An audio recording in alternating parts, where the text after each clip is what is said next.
ഒരിക്കൽ ഒരു യുവ ചിത്രകാരൻ തൻ്റെ പെയിൻറ്റിംഗ് തിരക്കേറിയ ഒരു ജംഗ്ഷനിൽ സ്ഥാപിച്ചു.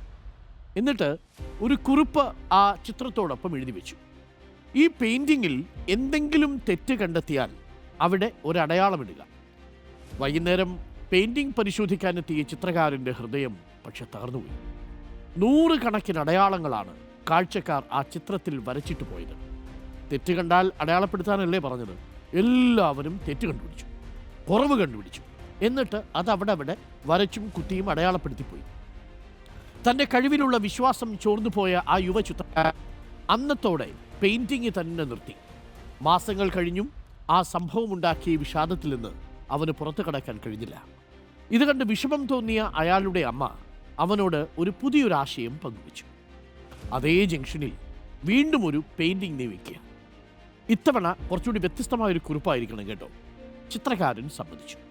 അവൻ വേഗത്തിൽ മികച്ചൊരു പെയിൻറ്റിങ് പൂർത്തിയാക്കി. രാവിലെ തന്നെ അതേ ജംഗ്ഷനിൽ പെയിൻറ്റിങ് കൊണ്ടുവച്ചു. കുറിപ്പായി ഇങ്ങനെ എഴുതി വെച്ചു: ഈ പെയിൻറ്റിങ്ങിൽ എന്തെങ്കിലും തെറ്റ് കണ്ടെത്തുന്നവർ അത് തിരുത്തുക. വൈകുന്നേരം പെയിൻറ്റിങ് പരിശോധിക്കാൻ യുവചിത്രകാരനും അമ്മയും ജംഗ്ഷനിൽ വീണ്ടും പോയി. രണ്ടുപേരും അത്ഭുതപ്പെട്ടു. പെയിൻറ്റിങ് രാവിലെ സ്ഥാപിച്ച അതുപോലെ തന്നെയുണ്ട്. ആരും ഒരു തിരുത്തും അടയാളപ്പെടുത്തിയിട്ടില്ല. ആരും അത് മെച്ചപ്പെടുത്താൻ ശ്രമിച്ചിട്ടുമില്ല. മകൻ്റെ സന്തോഷം കണ്ട് അമ്മ പറഞ്ഞു: മകനെ, ലോകത്തിനൊരു നിയമമുണ്ട്. വിമർശിക്കുക, കളിയാക്കുക, ഇതെല്ലാം വളരെ എളുപ്പമുള്ള കാര്യമാണ്. അതേതു മനുഷ്യനും വേഗത്തിൽ സാധിക്കും.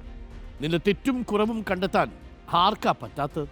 എന്നാൽ വളരെ കുറച്ച് ആളുകൾക്ക് മാത്രമേ ക്രിയാത്മകമായ പിന്തുണ നൽകാനാണ്, തെറ്റുകളെ ശരിയിലേക്ക് നയിക്കാനാണ്.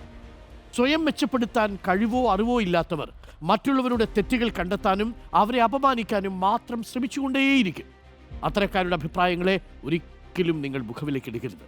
നമ്മുടെ തെറ്റുകൾ ഉയർത്തിക്കാട്ടുന്ന ശബ്ദങ്ങളെയല്ല, മികവിനായി പരിശ്രമിക്കാൻ നമ്മളെ പ്രചോദിപ്പിക്കുന്ന മനുഷ്യരെ മാത്രം പരിഗണിക്കുക.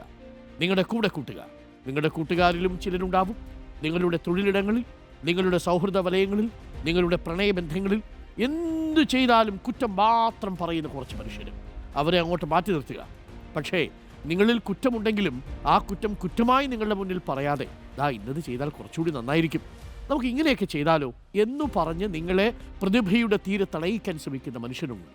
സ്വപ്നങ്ങളെ പ്രോത്സാഹിപ്പിക്കുകയും കഴിവിനെ കെട്ടിപ്പടുക്കാൻ സഹായിക്കുന്നവരെയും ചെയ്യുന്നവരെ അന്വേഷിക്കുക. ഓർക്കുക, യഥാർത്ഥ വളർച്ചയ്ക്കായി നിങ്ങളെ സഹായിക്കുന്നവർ അഭിനന്ദിക്കുക മാത്രമല്ല, നിങ്ങളുടെ കഴിവിനെ കൂടുതൽ മികവുള്ളതാക്കാൻ സഹായിക്കുന്നവരുമായിരിക്കും. നിങ്ങളുടെ വെളിച്ചം കെടുത്താൻ വിമർശകരെ അനുവദിക്കരുത്. പ്രിയപ്പെട്ട പ്രേക്ഷകരെ, പരിശ്രമം തുടരുക, മെച്ചപ്പെടുത്തുന്നത് തുടരുക. ഏറ്റവും പ്രധാനമായി നിങ്ങളിൽ തന്നെ വിശ്വസിക്കുക.